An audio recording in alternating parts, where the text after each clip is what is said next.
There is one number hiding in the public filings of every dividend stock you own that would have warned you before Shell cut its dividend by 2/3 in May 2020. Almost nobody opens the filing to check it. If you are pre-retiree planning 2026 retirement income around long dividend streaks and a comfortable yield, this is the blind spot you cannot afford to ignore. Quick note before we dig in. This is general education, not advice for your specific situation. Picture this scene. You are a Shell shareholder in early 2020. The company has paid a dividend for nearly a century. The streak survived 2 world wars, the 1970s oil shock, and the 2008 financial crisis. You feel safe. Then in April and May of 2020, Royal Dutch Shell cut its quarterly dividend from 47 cents per share to 16 cents per share, a 66% reduction, the first cut since World War II. Annual income on every share you owned dropped by 2/3 in a single press release. Shell was not alone. Between April and December of 2020, global dividend cuts and cancellations totaled $220 billion across thousands of companies that had looked safe the week before. Here's the part that should bother you. The warning was sitting in the public filings the whole time. It was free. It was on the SEC's website. The shareholders who got hurt were not reckless people. They were retirees who had been told a long streak meant the dividend was safe. So what should they have been looking at instead? One number does most of the work. The dividend payout ratio. It is the percentage of a company's earnings sent out as dividends, calculated by dividing dividends per share by earnings per share. If a company earns $4 per share in a year and pays out $2 per share in dividends, the payout ratio is 50%. That is the math, and you can do it on the back of a napkin. Here is the rule of thumb the dividend research community has converged on. A payout ratio between 30% and 70% is generally considered the safe zone for most companies. Below 30%, the company is in growth mode and reinvesting. Above 70%, the buffer is shrinking, and there is less room to absorb a bad quarter. Industry matters here too. Utilities and real estate trusts run higher ratios by design. Technology and growth companies run lower, so you compare a company to its peers, not to some universal target. Why does this single number do so much work?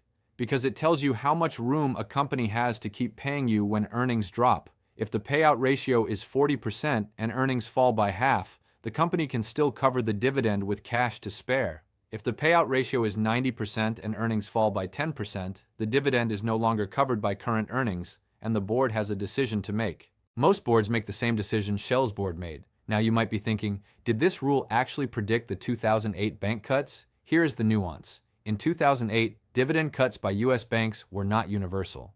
The most significant and widespread cuts by large banks actually occurred in 2009, after the earnings damage had landed on the financial statements. So the framework is not a crystal ball, it is a stress test. It tells you which companies have the buffer to survive a bad year, not exactly which year the bad year arrives. Now let me walk through 5 companies that passed this test as of April 2026, and then we get to the counterintuitive name at the top of the list. Stay with me, because the safest one on this list has a yield under 1%, and I will show you why that is the entire point. We start at the floor. The floor is Procter Gamble. As of April 2026, Procter Gamble has increased its dividend for 70 consecutive years, a streak that puts it in the small club called Dividend Kings. The company has paid a dividend for over 130 years, and that streak has now spanned the 1970s stagflation, the 2008 financial crisis, and the COVID shock.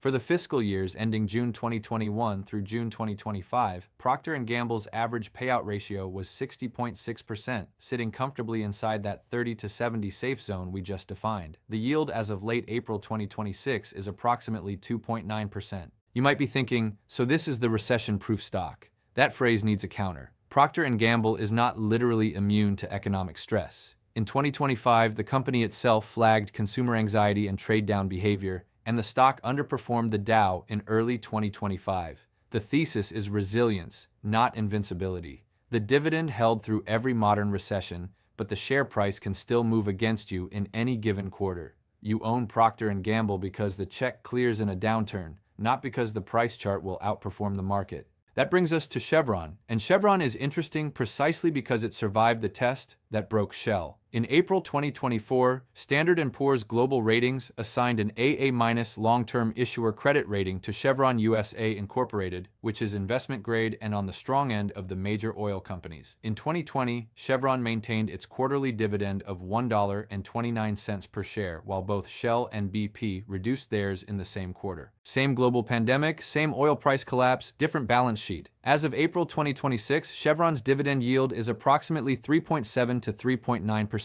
Counter perspective on Chevron. Calling it a fortress balance sheet is directionally accurate, but it is not a permanent state. Chevron's debt has increased recently by roughly 26.8%, and oil price volatility is structural to the business model. When oil prices fall, earnings compress, and the math we just did on payout ratio shifts under your feet. The lesson is not to assume Chevron is fixed in place.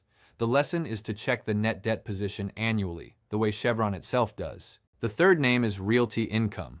Realty Income is unusual because it pays dividends monthly, not quarterly, which is the closest the public markets give you to a paycheck rhythm. As of early 2020, had a history of 105 dividend increases since 1994, and it has continued to declare consecutive monthly dividends in the years since. It is one of 3 real estate trusts in the Standard & Poor's 500 Dividend Aristocrats Index. Not the only one, as some sources claim, but the inclusion still tells you something about the consistency of the increases. Picture how the business actually works, because the model matters. Realty Income operates under a triple net lease structure, which means the tenant pays property taxes, insurance, and maintenance, and Realty Income collects rent with very little operating overhead. In 2024, the portfolio consisted of over 15,600 properties diversified across retail tenants like convenience stores, dollar stores, and drugstores, plus gaming and data center exposure that you would not associate with a traditional landlord. Counter on Realty Income. The dividend growth rate has moderated, the payout ratio has risen, and a meaningful portion of tenants are not investment grade. Long leases with minimal built-in rent escalators make Realty Income sensitive to inflation and rising interest rates.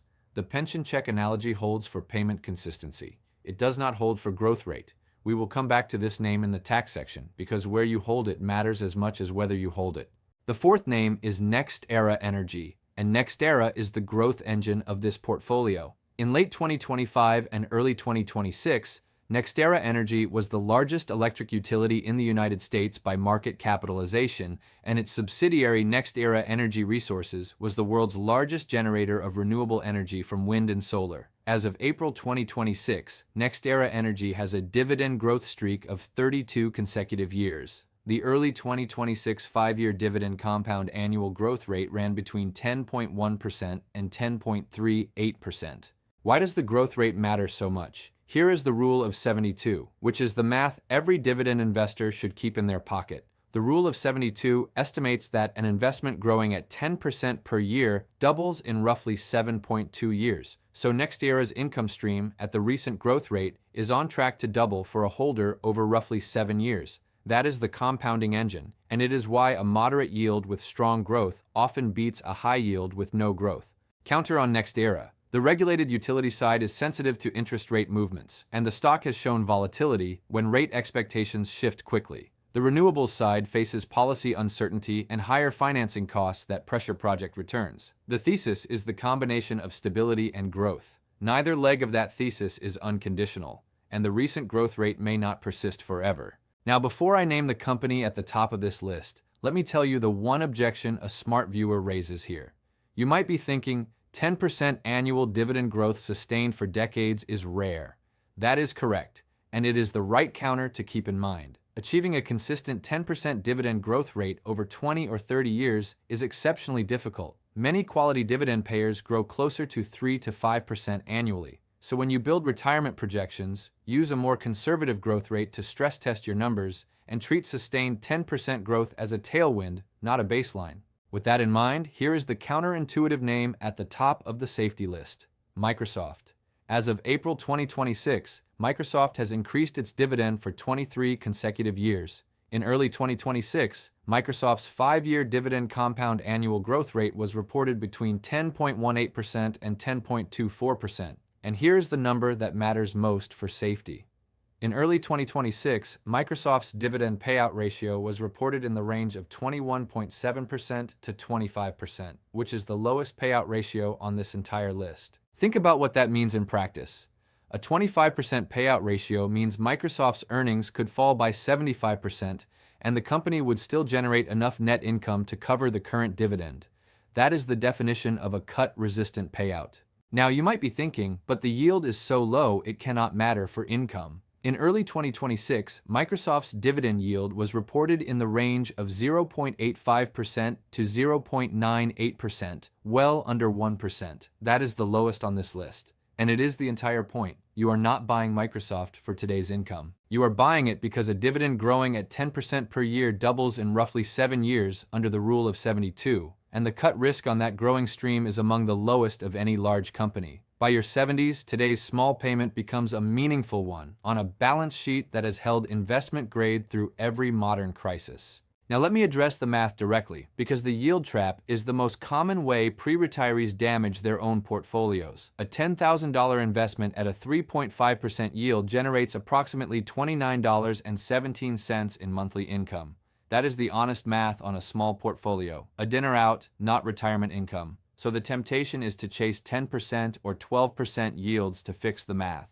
Counter on yield chasing. When a stock yields 10 or 12%, the market is usually pricing an elevated risk of a cut, lower future earnings, or a falling share price. That does not mean the market is always right. There are cases where a high yield is sustainable, supported by strong free cash flow, or a temporary mispricing, and those situations should be evaluated case by case. But the default assumption when you see a double-digit yield should be skepticism, not opportunity. Yields above 5 to 6% warrant extra scrutiny on the payout ratio, on free cash flow coverage, and on debt levels. Here is the reframe that changes behavior. The most durable retirement income comes from dividend growth, not starting yield. A 1% yield growing at 10% per year outpaces a 5% yield growing at 2% per year inside about 15 years, which is the exact horizon a 60-year-old planning 2026 retirement is looking at.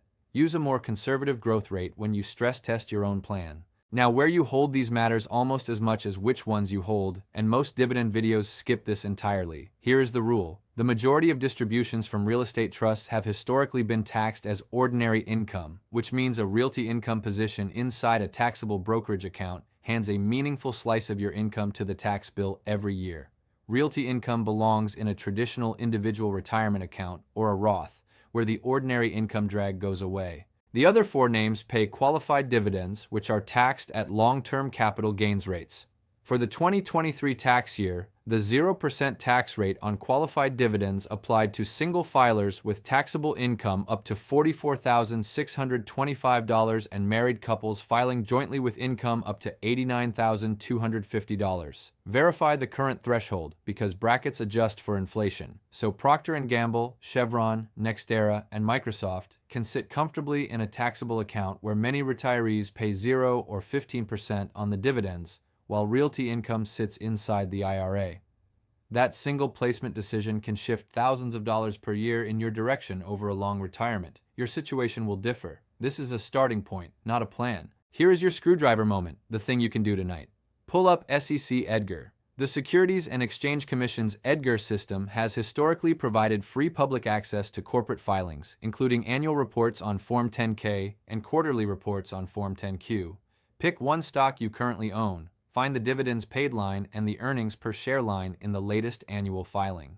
Divide. That is your payout ratio. If it sits inside the 30 to 70% band, you have answered the first question. If it sits above 70, ask why, and look at the cash flow statement to see whether the dividend is being funded from operations or from debt. That single check, done in 20 minutes, is the same one Shell shareholders could have done for free in early 2020. Here's the bottom line you came for.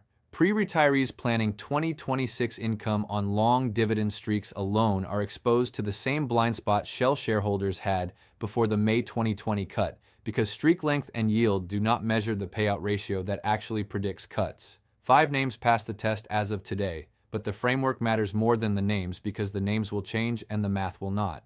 This is general education, not personalized advice. Before you make any changes to your portfolio, talk to a financial advisor and a CPA who can see your full tax picture and your timeline. Tell me in the comments which of these 5 names is already in your portfolio and whether you have ever stress tested it against 2020 or 2008. The answers tend to surprise people. If this changed how you think about dividend safety, the next video in this series tackles the question right behind it. The headlines keep insisting you need $1 million to retire. The actual data on what American households have saved tells a different story, and it changes how you should be measuring your own readiness. That is what we are walking through next.